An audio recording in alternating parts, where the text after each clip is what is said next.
Business tycoon Aqeel करीम बेडी साहब सबसे बड़े पाकिस्तान के बिजनेस टाइकून हैं, जो नाअहल हुए नवाज शरीफ साहब आपके दोस्त हैं। ना मेरे दोस्त हैं, ना करीबी ताल्लुक है। 340 से ज़्यादा इनकी प्रॉपर्टी की लिस्ट लंदन के अखबार ने जारी कर दी है। इनकी 700 से ज़्यादा प्रॉपर्टी हैं, इनकी और इनके बिजनेस पार्टनर्स वगैरह की। ये होगा पाकिस्तान में जो लूटा हुआ, डाके डाले हुए पैसे यहाँ से बाहर गए, वो पाकिस्तान आ सकेंगे? आपको उम्मीद नजर आ रही है? करप्शन करप्शन करप्शन, आज अभी इनको अपने गिरेबान को देखना होगा। एक हो गए नाअहल इसाक डार और दूसरे हो गए बदनाम ज़माना ख्वाजा आसिफ। तो इनकी लॉटरी लग गई है। अभी लॉटरी लगने वाला आदमी जो कि तौहीन अदालत भी कर रहा है इस वक्त, पिछले 4 साल ये ज़ाया कर चुके हैं और इस मुल्क को वहीं का वहीं बल्कि कुछ पीछे चला गया इनके दौर में।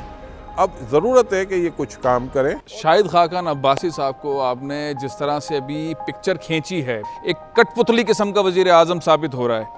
प्राइम मिनिस्टर का कद बड़ा होना चाहिए, सोच ऊपर होनी चाहिए। जो आप बात कर रहे हैं स्टॉक एक्सचेंज की, स्टॉक एक्सचेंज के अंदर अब क्या उम्मीदें क्या हैं? हमारी स्टॉक एक्सचेंज के इशू हैं। जो लिस्टेड कंपनी है उनके ऊपर टैक्स रेट इन्होंने बहुत ज़्यादा लगा दिया है। कैपिटल गेन टैक्स बहुत बढ़ा दिया है, डिविडेंड पे टैक्स बहुत बढ़ा दिया है, का सुपर टैक्स लगाया हुआ है, कॉर्पोरेट टैक्स लगा हुआ है। ये जो अभी डॉलर ऊपर चला गया था और उसके बाद वो नीचे आया उसी दिन, आपके इकोनॉमी के जब नंबर आते हैं तो वो नंबर खुद बता देते हैं कि अब रुपये में प्रेशर आएगा या नहीं आएगा। तो अभी तक जितने भी नंबर्स हैं वो इतने अच्छे नहीं हैं। शाहिद खाकान अब्बासी साहब कहते हैं कि मैं अपने एमएनए से, अपने पार्टी के लोगों से, अपने दोस्तों से, अपने अहबाबों से, जिनका लाइफ स्टाइल जैसा है उसके मुताबिक टैक्स लूंगा। जब तक आपका टैक्स कलेक्शन बेहतर तरीके से नहीं होगा, इस करप्शन से निजात नहीं लेंगे, जो बड़े लेवल की करप्शन है उसको रोकना पड़ेगा।